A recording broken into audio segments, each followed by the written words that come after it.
আসসালামু আলাইকুম ওয়া রাহমাতুল্লাহ। আজ থেকে আরও কয়েক হাজার বছর পূর্বে ইউনান চিকিৎসা শাস্ত্রে কালোজিরা এবং মধুর ঔষধি উপকারিতার কথা উল্লেখ করা হয়েছে।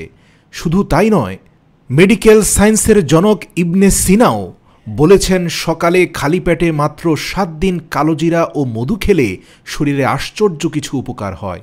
প্রিয় দর্শক, আমরা জানি কালোজিরা ও মধু অত্যন্ত উপকারী, কিন্তু বাংলাদেশের অধিকাংশ মানুষ জানে না যে কিভাবে এ দুটি খাবার একসাথে খেলে সবচেয়ে বেশি উপকার পাওয়া যায়।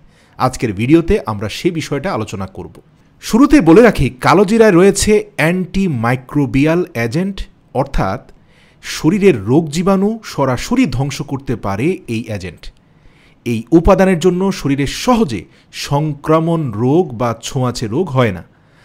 কালোজিরা হলো অ্যান্টিবায়োটিক বা অ্যান্টিসেপটিক, আর মধুতে রয়েছে 45-এরও বেশি খাদ্যগুণ। তবে মধুতে চর্বি ও প্রোটিন কিন্তু নেই।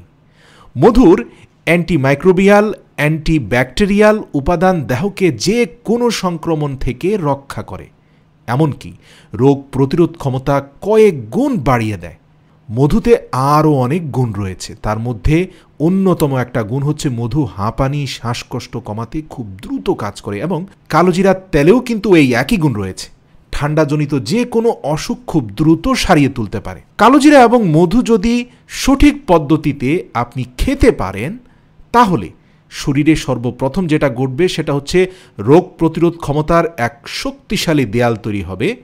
নিয়মিত খেলে শরীরের প্রত্যেকটা অঙ্গ প্রত্যঙ্গ সতেজ থাকবে এবং যে কোনো প্রকার জীবাণুর বিরুদ্ধে আপনার শরীরকে সুস্থ সবল করে তুলবে। সার্বিকভাবে স্বাস্থ্যের উন্নতি ঘটাবে। যদি কালোজিরা নিয়মিত খাওয়া যায়, তাহলে নিশ্চিতভাবে ডায়াবেটিস আক্রান্ত রোগীদের রক্তের গ্লুকোজ একদম নিয়ন্ত্রণে চলে আসবে, যার ফলে ডায়াবেটিস নিয়ন্ত্রণে থাকবে। তবে ডায়াবেটিস হয়ে গেলে মধুটা বাদ দিয়ে শুধুমাত্র কালোজিরা খেতে হবে।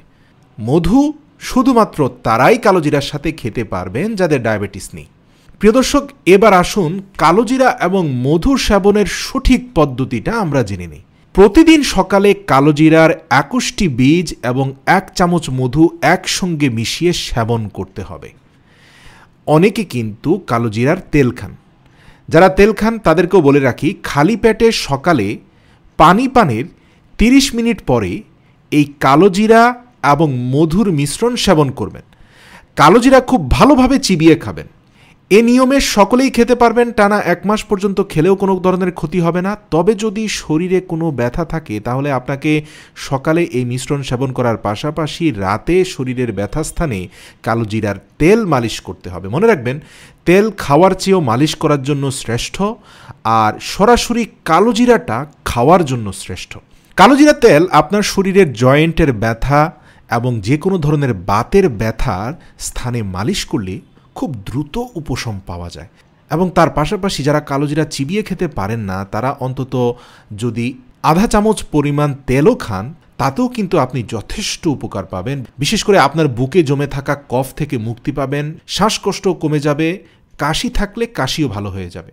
অর্থাৎ ঠান্ডাজনিত, অ্যালার্জিক যে কোনো ধরনের রোগ থেকে আপনি রক্ষা পাবেন ইনশাআল্লাহ। প্রিয় দর্শক, এছাড়াও সর্বশেষ যেটি করতে পারেন, 1 গ্লাস গরম দুধের সঙ্গে 1/2 চা চামচ কালোজিরার চূর্ণ বা কালোজিরা পাউডার মিশিয়ে নিতে পারেন।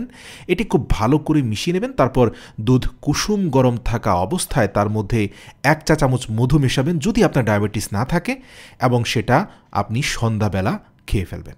এবং রাতে ঘুমানোর আগে আপনাকে বুকে এবং পিঠে কালোজিরার তেল মালিশ করতে হবে যদি খুব বেশি বুক পিঠ ব্যথা করে, অথবা যে কোনো প্রকার আর্থ্রাইটিস বা বাতের ব্যথা থাকে। সর্বশেষ বলবো, আল্লাহর রাসূল সাল্লাল্লাহু আলাইহি সাল্লামের সেই হাদিসটির কথা স্মরণ রাখবেন। রাসূল সাল্লাল্লাহু আলাইহি সাল্লাম বলেছেন, কালোজিরা সকল রোগের প্রতিষেধক, শুধুমাত্র মৃত্যু ব্যতীত।